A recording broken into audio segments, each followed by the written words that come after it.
And we're back, Stripe Show Podcast. I'm your host, Travis Fulton. Thank you for making us part of your day. As promised, part 2 of our interview here with Mike Schy, who joins us from California. Mike, thanks for getting up early with me. I'm back on the East Coast. As you know, I was at Hayden Lake last week, which you know everything about, and now I'm back here in Ponte Vedra. Hasn't stopped raining, but I'm excited for part 2, my man. Well, I appreciate you having me back. That's for sure. And I'm excited too, because a lot of times everybody wants to talk about how did all the things happen with Bryson, and it really never gets into the golf swing as much as I would, like it to be. And so I'm excited about today. That's for sure. Yeah, I am too. Taking a look at golf swings, breaking it down with the coach, I think is always very interesting, not only for myself, but for the viewers as well. The coach speak is something that I think, viewers out there don't get to see a lot. They'll see breakdowns, but actually just kind of hamming and egging and talking about the evolution of one swing, I think is always really interesting. And, you go back to part 1, we talked about what it's like on the inner circle, coaching Bryson DeChambeau as you have for many, many years. You were his coach back when he was very young, to winning national championships at SMU, to the U.S. Amateur, to wins on the PGA Tour. No one's been in that inner circle longer than you have. And you've also seen this really kind of evolution and change of Bryson's swing. I've been watching it. We've got some swings that we're going to go through here. Sure. And I think our viewers will see it as well. But just kind of putting a bow on part 1 in coaching Bryson and coaching a tour player just reminds me, Mike, of why I never wanted to go out there and be a coach to PGA Tour players, because you guys work hard and it can be difficult, right? Yeah, no doubt. It's a shock to the system. That's for sure. I was totally unprepared. I know, excuse me. I think Bryson was, we all were. I mean, it was all new, and especially what Bryson did. It wasn't just your normal, guy coming from the web or the Korn Ferry, whatever, and working his way up and, being kind of, not seen or whatever out there to, a superstar status like that. And from, making tons of money to what requirements are, not only that, I mean, when a guy just comes on tour, you don't have quite the requirements. Like Bryson had just tons and tons of things that he had to do, interviews that he had to do, because he got 8 exemptions. I believe it was the first year, had to be in pro-ams on Monday and Wednesday. Now that's not required of a lot of guys, and that he had to do that. So it was, and I was in shock. I'm like deer in headlights. So I think we handled it the best we possibly could, and obviously he's been somewhat successful. So yeah, there's a lot of layers to you guys. I respect what you guys do.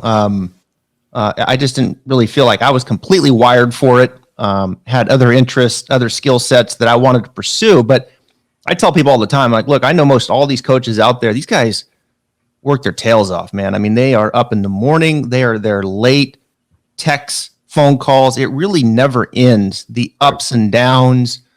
Tour players are really pulled a lot of different ways.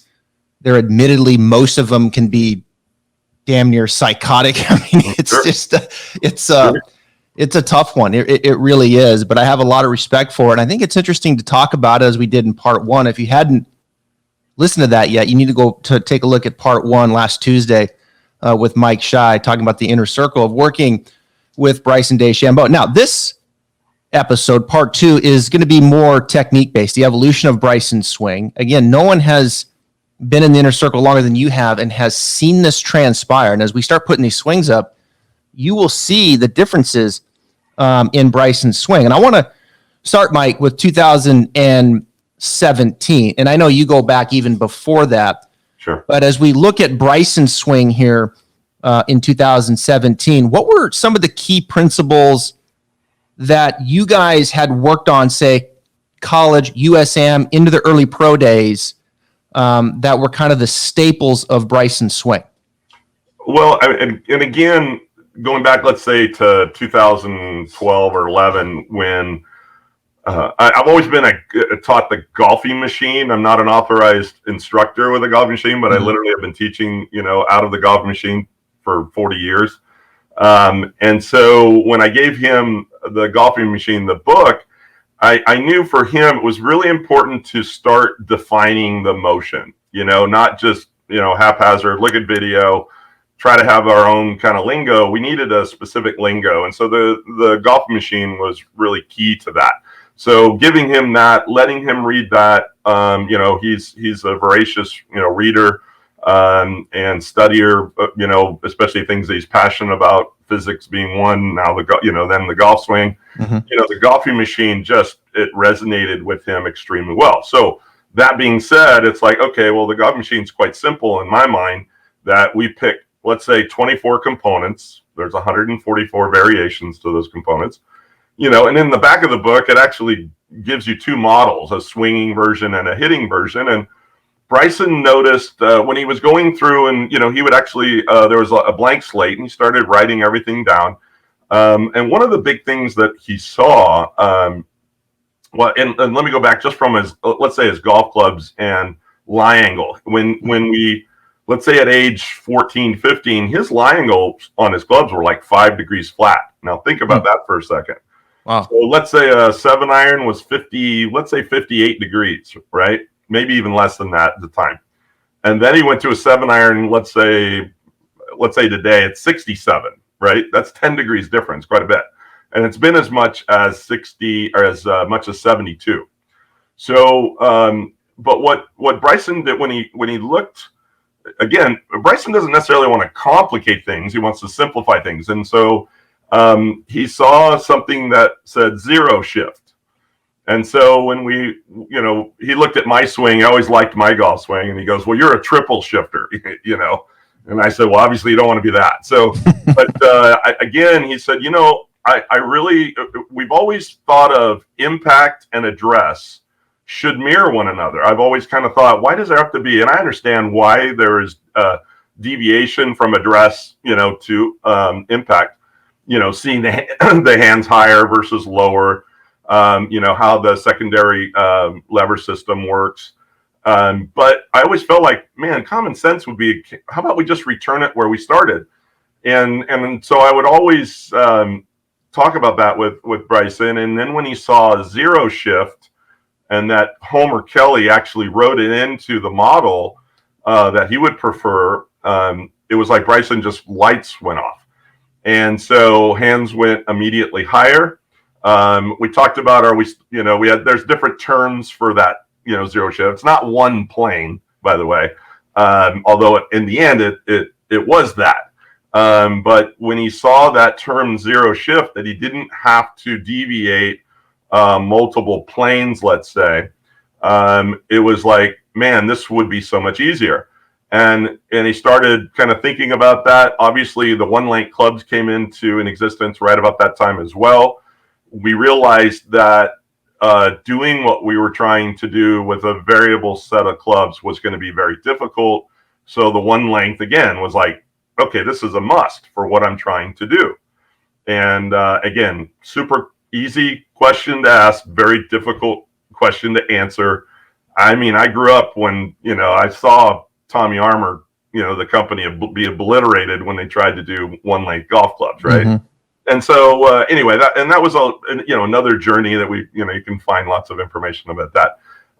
However, from the golf swing perspective, Bryson loved practice. I mean, hitting thousands of balls without changing a golf club, And so I will say a funny conversation happened. This was right before we went to the one length golf clubs.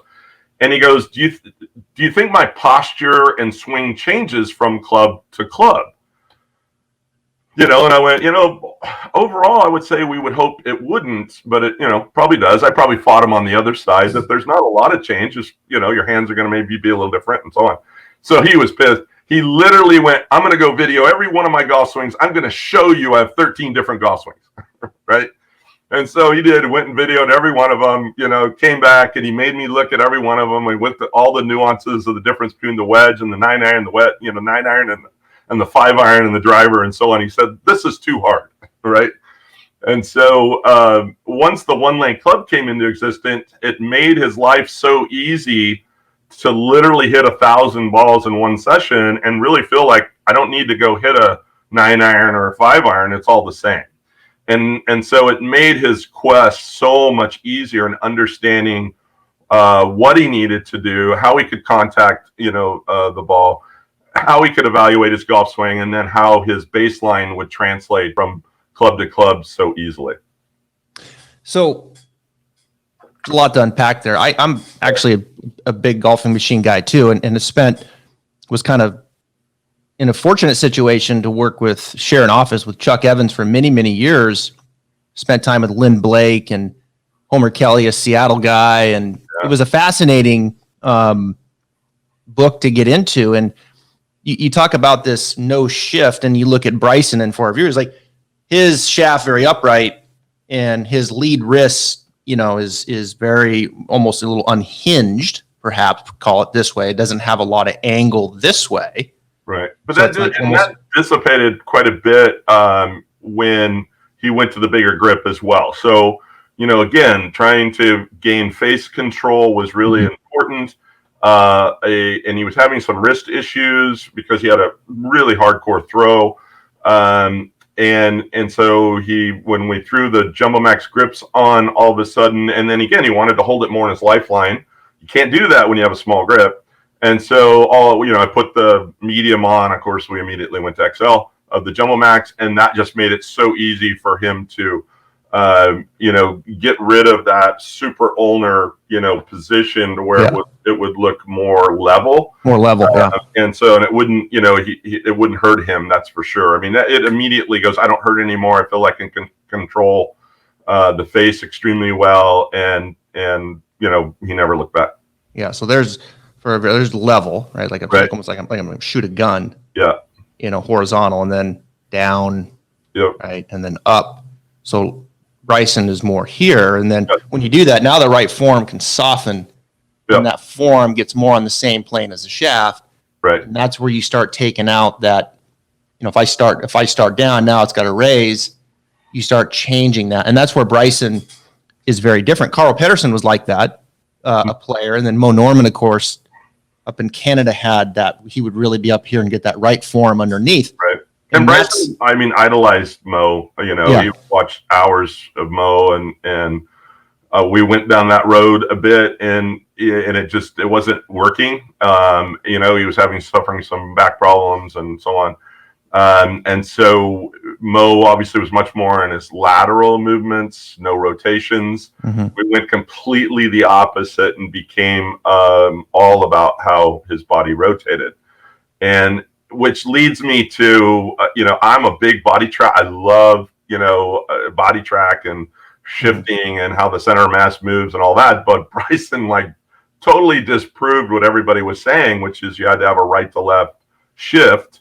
His dot, his center of mass literally didn't move. And yet he hit it very, very well. And that threw everybody off. We can't do that. I mean, Quan looked at it and goes, no, you can't do that. I mean, Quan being the king of maybe of understanding biomechanics, I guess. Right. There's a number of guys out, but he was definitely about body movement and so on. In fact, he told Bryson, he said, you need to be more like Grant Waite, and that was at a time, I think it was his sophomore year, freshman year, whatever, when that happened.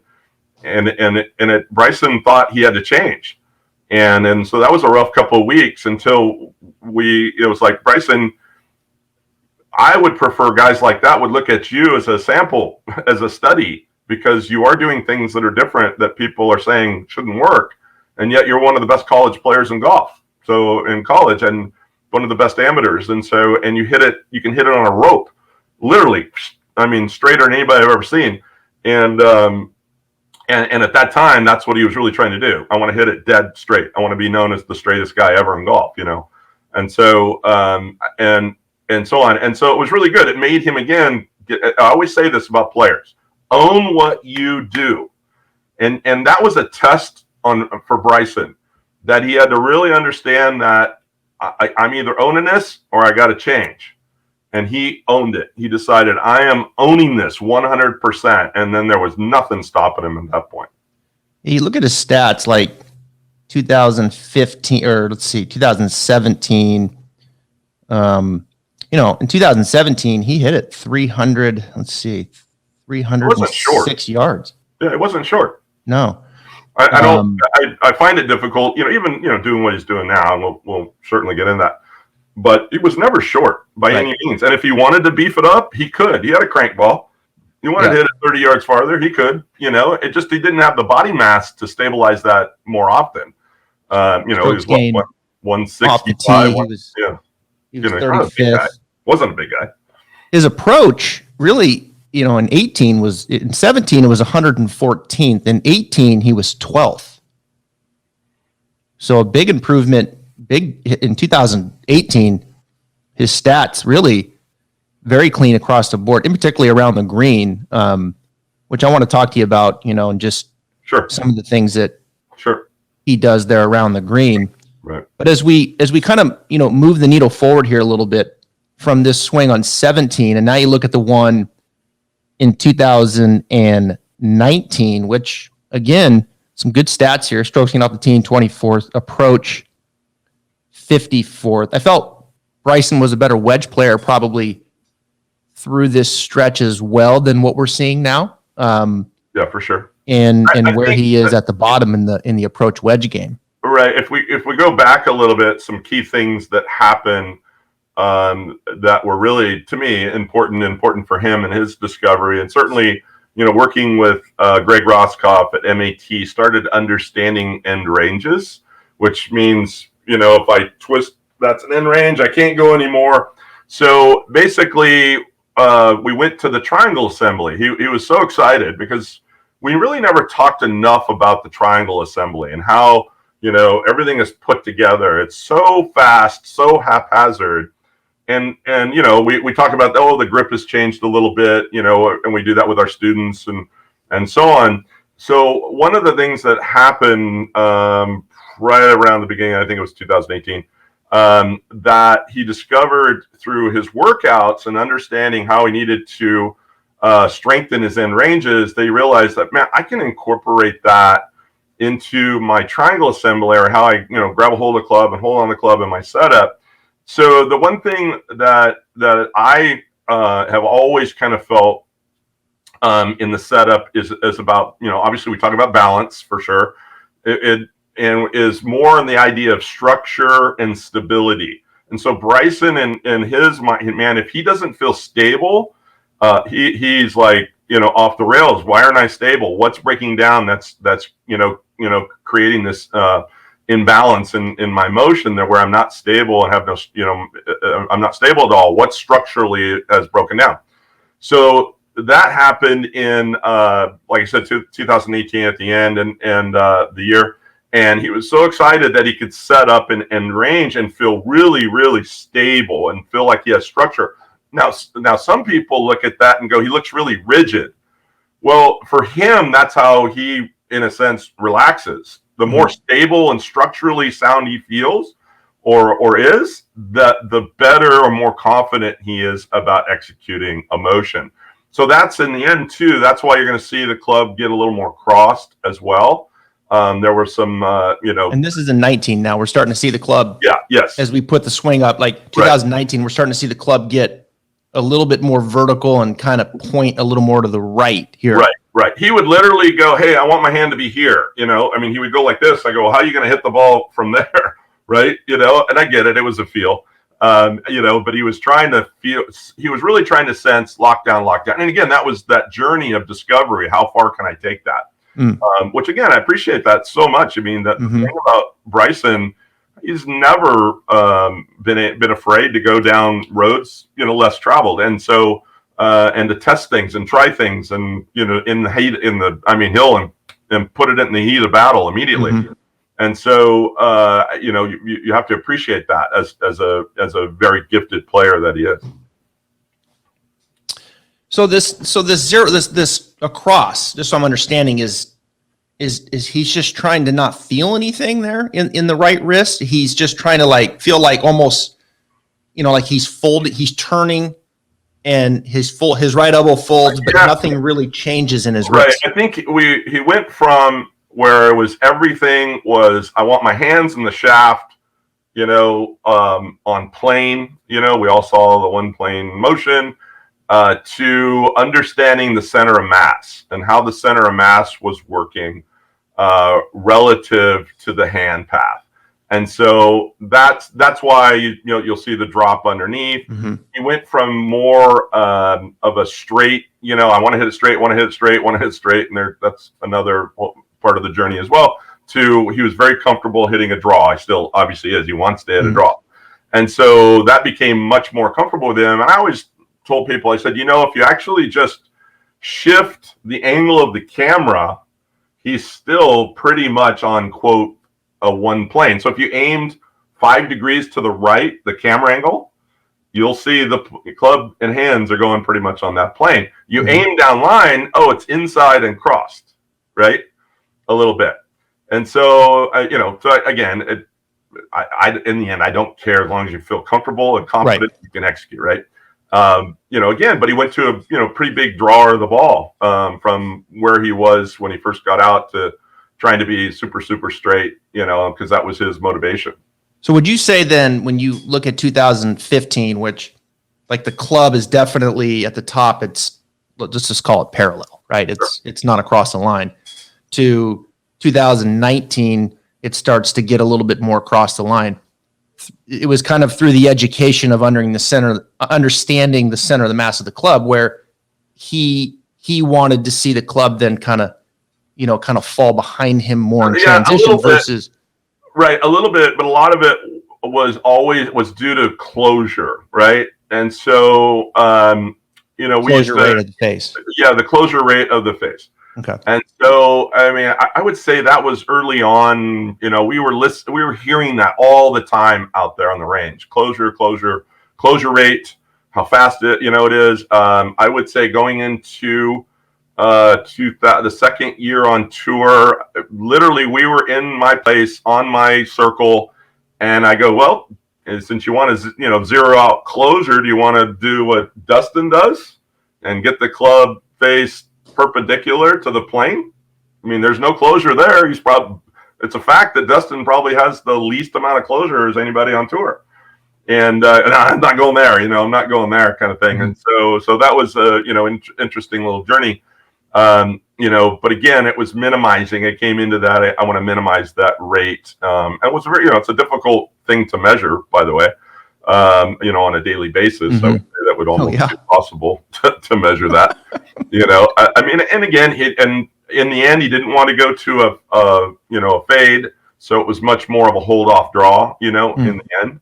And that's the direction he kept going. He felt very comfortable going down that road. It's interesting because you can see it in his swing. Like when he was younger, you could see the club, if we go back to the golf machine, you'd almost he'd fold his right elbow, rotate his left forearm, cock his left wrist, shafts, let's just call it 3/4 pointing slightly left. If I drew a line from the ball baseline through the butt of the club, that whole shaft would be on that line. Sure. And then from there, he just kind of comes right back down that line. There wasn't a lot of.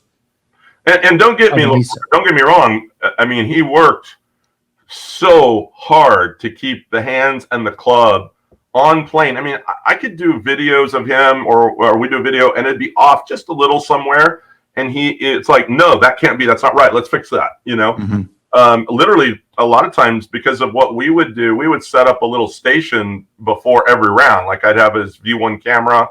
Microsoft, Surface Pro set up, and we were the only ones doing this stuff, right? And then he would watch every single golf swing, and if he'd draw his plane line, and if the club or hand or something was going on with that, he'd fix it. He'd go, I'm not going until I fix it, which there are a lot of times running late to the first tee, kind of thing. But that was, where he was at that time. And so now, and then again, once he went to the bigger draw, it all that kind of went away in a sense. And this bigger draw, is it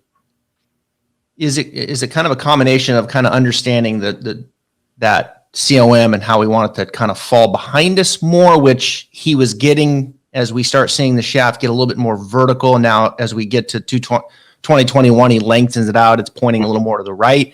to this draw was just more powerful too, right? As he was trying now to seek more distance. Yeah, and again, the distance thing is a whole different world, and so, our view, and even with Como, when Chris kind of came on board, and we were talking about baselines, let's not deviate too far from baselines. That was something, Chris really wanted to make sure was intact. Whether the COVID thing or just he had freedom or more time or whatever to go down the road of, okay, I want to be a long drive guy. I really want to hit the ball, far and see how far that can go, and that's kind of where you're at now. And that's why you're seeing, much different thing, big, huge weight shift, center of mass movement to the right. I mean, more torques, more ground forces, rotational. It's everything you could possibly do to try to, to hit the ball farther. That's for sure. Not so much the streamline motion, baseline motion that we saw and that we tried to do from wedge to driver. I mean, if you look at, back in time, you would think the wedge swing and the driver swing were identical, other than the fact that the driver was longer. And so I will say in the USAM was one of the only times USAM where literally he was, I would say, quote, zero shifting one plane, hands club, driver to wedge, all of them. It was so perfect. It was unbelievable in my mind. It was amazing watching that, and so on every day after the round, during the round, we would do video checks, and it was amazing. And that's why Greg Norman would come down and Brad Faxon. They're all trying to figure out what is this golf swing that hits it like he does. And it was amazing to me how many people thought it was ugly. In my mind, I always thought, God, this thing is beautiful. And it's probably because of how good the ball flights tended to be. Right, for sure. Right, and now as we kind of move the needle here to 2021, and we look at this swing now, we see this body really winding up, and as you say, shift, meaning loading more kind of into the trail side, not staying perhaps so centered. Correct, 100%. Yeah, so he's now letting, let's say, the pelvis kind of rock a little more into the right heel. Yep. A lot more pressure moving into the right side. You can see the left foot's coming up. Yep. And now the shaft is definitely more across the line at the top, which when he starts down, that shaft's going to shallow out. And then too, because we've always believed in a lot of body rotation, hip rotation, shoulder, chest rotation, so on. I think that's in where he's at now. You can definitely see that it's very comfortable for him to max that out, and whereas, when he was growing up, there was still a lot of the X factor where it was minimal hip rotation, kind of load up and coil and that. I mean, I never went down that road for me, probably me personally, because I had a lot of lower back problems. And so, to me, trying to lock that was an issue. And I certainly, Bryson, like I said, had some back issues early. And so that made it tough. So, yeah, I mean, I'm sorry, the gardener just showed up. You can see the lower body big turn, which I love. I love the rotational freedom, aspect of it. Does the club, as it's now taken this journey from being, kind of more over there now to being more over there, has, how that club responding, coming down, has that been a little problematic for him, do you think, perhaps in the iron game? We know the distance has what's transpired there, although I think he has slowed down a little bit, but we know that, the distance has been incredible transformation of what he did to his body. You can certainly see it in the swing as we're talking about. But taking that club and having it there and now, more over there and what that means to the shaft coming down, from an accuracy standpoint, how do you think he's managed that? Well, I asked him in December, when he first started this journey, I felt like, hey, this could be really good because you're going to hit a lot more 5 woods irons off the tee. You're going to hit it super far and don't need necessarily hit a driver because of what it might bring into play. So, but I did ask him in December, are you going to start, working on, discovering how you're going to improve your approach game? And he, he said, I will. I'm just not, I'm not ready yet. I want to keep going down this road. I want to keep focused on this. I think he felt that was good enough, and obviously it was. I mean, he won Bay Hill, and he's had an opportunity to win the Open as well. I think it's not a priority at this point, but I certainly think it's definitely affected. I mean, numbers don't lie, right? And so when you look at approach numbers, I think some of them are skewed a little bit, but again, he has a lot of 9-iron, 8-iron, wedges into greens now, some out of the rough, maybe more often than I'd like to say. But again, that's all a part of the process of I got to go back to figure out. I think a couple of things that are still intact. For sure, he believes in the clock system, which we've always believed that was the best way to control distances. And so, we hated the word feel. All right. I mean, I instilled that in him early on. I would say he's probably he's a big feel guy now, but I would say, I hated feel. I go, look, if you're going to rely on feel under an extreme situation that you're unfamiliar with, your feel is going to fail you. It does all the time. So you better rely on something that will work. Your mechanics, right? Your mechanics produces, feel reproduces, right? I think you probably know that statement from Homer. But in my mind, it's like, look, under extreme pressure, can you go back to your mechanic that you trust and execute? And that's how, when I caddy for him, that's how we did it. So the clock system, which means, the simple 9 o'clock, okay, let's take the club back 9 o'clock with no wrist cock or radial deviation. Make sure your acceleration is the same and not deviating, and whether it was 8 o'clock, 9 o'clock, or 10 o'clock. And then he would write those numbers down. He still does that, in my view, enough? No. But again, he still relies on that. If you ever watched when Tim was out there, you'll hear it's a 945 swing, 9-iron, and you'll hear that. And he's amazingly good at that. The only thing I see at this point is that because the acceleration rates have changed so dramatically, that's why. And again, he's changed the loft. There's some equipment issues there, but the fact that those accelerations rates are not the same as they were, let's say, 3 years ago, until that's really understood, then you're going to see that sporadic, approach game. Yeah, it's funny. Like overall, the approach game isn't too bad. When you look at strokes gained approach 2021, he's 59th.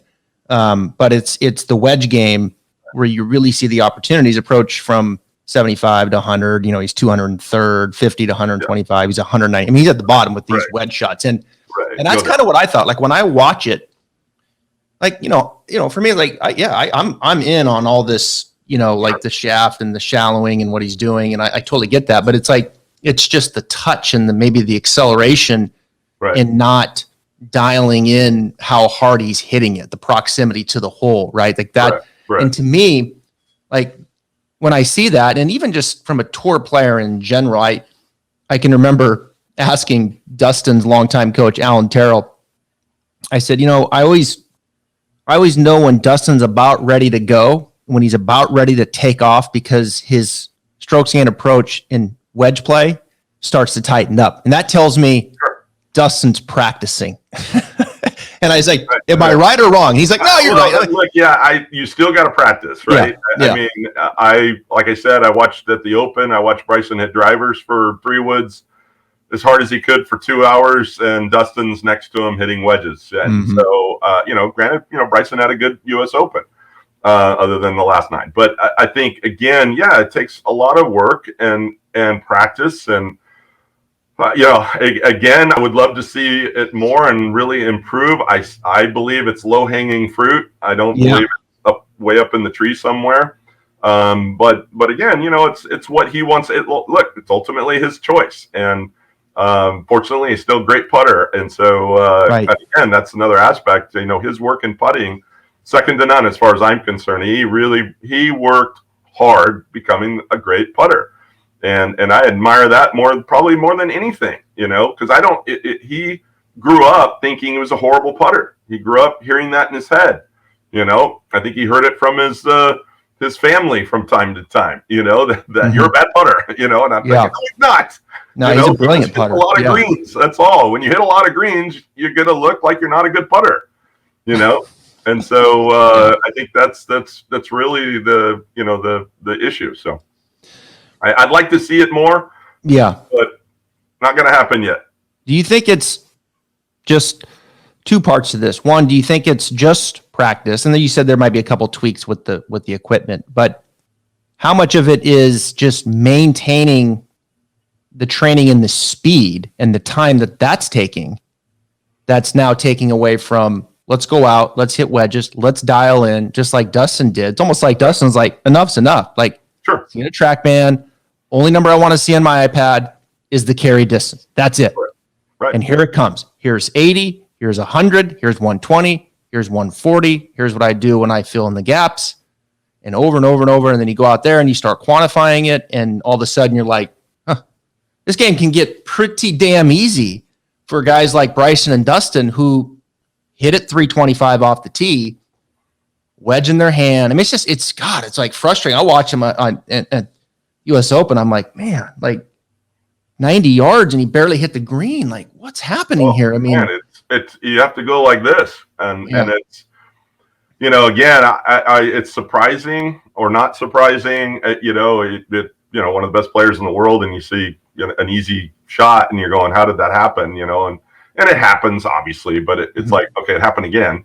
And so, and again, it's how much you work at it, how much you practice it, all the nuances that go with that. I still believe that those shots are the hardest shots in golf because of the requirements that are involved, and it takes a lot of practice in different ways. How to read, there's a video going on with Phil Mickelson talking about his stock 120 shot with David Faraday, and talking about all that. Okay, well that's fine, but what if I'm on Zoysia, and what if I'm into the grain, what if I'm down grain, and how much he goes through it. It's a great video clip about all that's involved in any iron shot, but especially in wedge shots that truly matter. Like I said, the clock system is so cool. He used to do it, by the way. He would start at 7, 7:15, 7:30, 7:45, 8, all the way up to 11, believe it or not, with every golf club, forehand all the way through lob, right?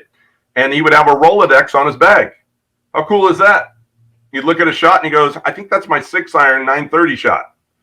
He'd go through it and go, yep, that's it. You see? Mm-hmm. And it was so cool to do that. And he would do that on every shot. And, he did that his first 2 years on tour, until Tim basically became his Rolodex. And so, it was really cool because, again, as a player, I look at that with kids and stuff, is that when you have stuff like that and you've really committed to it, it's easy to commit and execute it in the heat of battle. And we're all guilty. Like I'll take myself, for example. I do a lot of work with Rapsodo, which is a great little launch monitor that you can put your phone on it. And it's like within 2% of TrackMan. And it's like, it's $500. You don't have to invest $28,000. And I love it for wedges, and I'll put it down and I'll just sit there and, and I've just, because it's so convenient just to put your phone down and on it. And like, I kind of instinctively know, but like I've gotten more detailed and just the efficiency of wedges. Then you get out there and it's like your confidence level just goes way up because you're like, oh, this is 97 yards. Like, right. I just hit that and quantified it 100 times. I think one of the things that people miss, acceleration rate, right? And what that is, we certainly understand it a little bit more in putting. We can call it the TikTok drill, same. And I try to, with my players, and with Bryson, same thing, try to get that understanding of acceleration and making sure it's constant. Some guys are a little more aggressive through impact. Some could actually be more decelerating through impact. And so on. And it's very important to find your own acceleration rate, and I always start with TikTok or same, try to get people to hit a little chip, same, and try to understand that that's a baseline or starting point that you can do that you could either increase or decrease to find your own acceleration rate. And again, Bryson at this point, it's changed dramatically because of what he's trying to do on long driving. And I'm sure he'll revisit that and get back to that, and it'll improve. I mean, I have no doubt that that's what. Yeah, it feels like right now, there's perhaps a bit of a reset. And listening to you talk, it's fascinating. I know Chris very well and very smart guy. And I know he's probably trying to get Bryson closer to getting the wedges more dialed in. And these are the opportunities that present itself. And obviously there's some maintenance that has to be maintained with distance, but it's just always fascinating when you start talking like this, how a player has to manage all 14 clubs, right? And where do they put the time?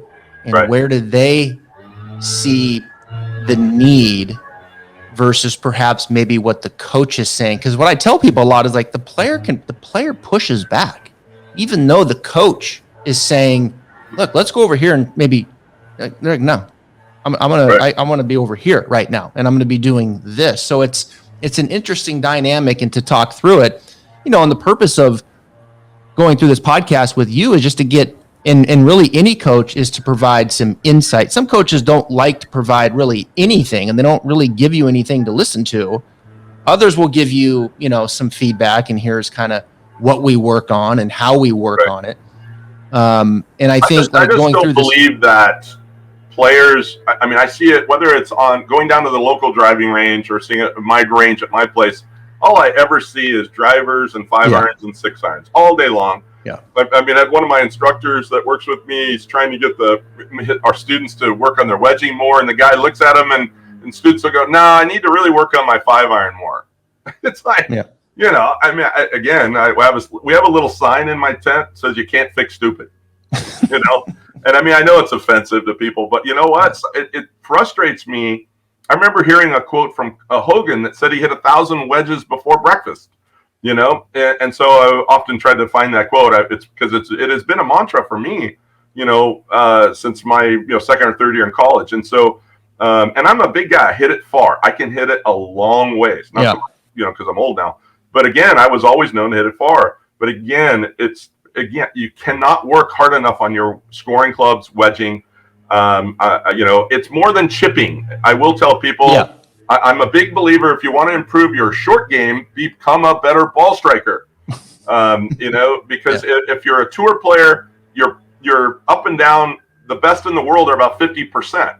So if you're a college player and you're missing 9 greens, you're already 5 over par before you start the day. So I would, if you're and that's if you actually have a good short game. Mm-hmm. Right? I would again say to you, look, you need to really spend more time improving your ball striking. Spend more time improving how to get better proximities when a 9-iron and an 8-iron and so on. Because then when you miss a green, chances are it'll be easier up and down. It's not the high flop-a-dopper that you got to hit over a bunker shot that you'll never get up and down. Yeah, strokes gain approach, this proximity, it dominates the PGA Tour. Now, when you're longer, right, we know there's an advantage there, but you can put all the distance in the world, but if your proximity with the wedges and the 9s is not up to par, then you're not going to be maximizing what it is that you've done off of the tee. Right. And there's a balance there. And with Bryson, it's just fascinating. I love watching him play. I love I love the distance. He's a brilliant putter, and it's like, man, this dude becomes a great wedge player. Right. Look out.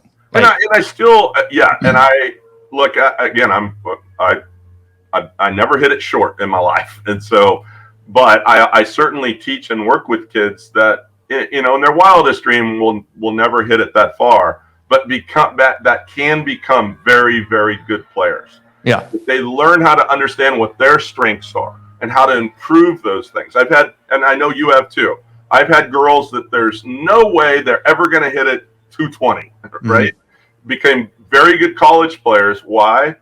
And they were always in the fairway. Big benefit there. You're in the fairway every single time. That makes it a little bit easier.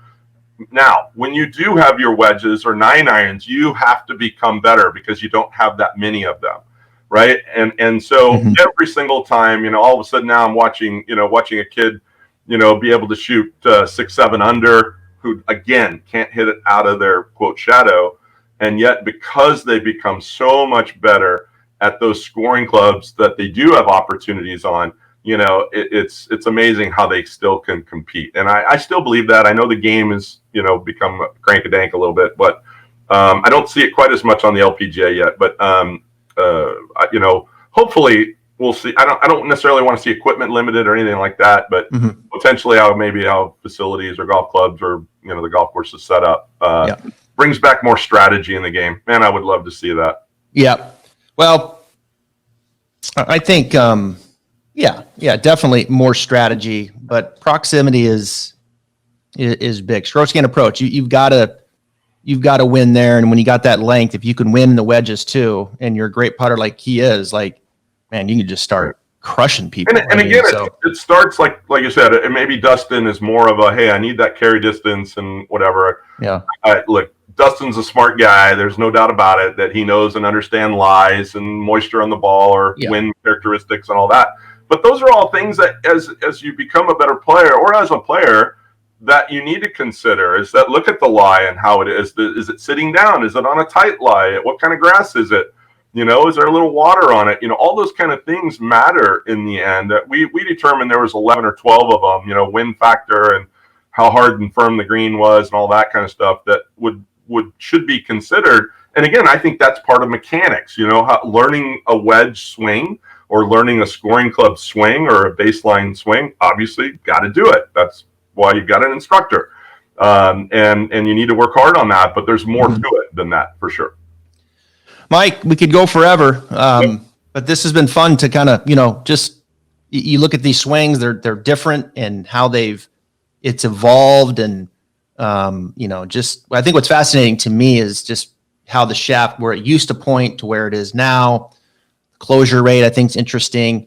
You can certainly see the pivot much more aggressive and alive and how he's trying to hit it hard now, the change of knee flex. And I think really just the evolution of instruction of, there is no resist. It's rotational freedom. And I think that's more freedom on the back. But then the risk of, okay, I get all this distance, my rotational speeds change and what that means to proximity and what it used to be with wedge play, and then having to overcome that. And then as a player being able to balance your time management of, okay, where do I be obsessed with where I'm going distance wise because that's fun and sexy, or do I spend more time in dialing in the wedges? There's just so much there to unpack. And I think that's the purpose of, having these pods with the coach is you give them the insight of this is reality. And it's, it's like the purpose of all that is no shot at Bryson or anybody. It's just like, it's insight to, the polarizing figure that he is and your guys' relationship for so many years. I think it's just great content and great discussion. And I can't thank you enough for giving me the time last week and again this week. We might as well just do part 3 at some point. Sure. Anytime. Yeah, anytime. Right? Mike Schy, thanks for joining me on the pod, man. Thanks, bro. Appreciate it, man.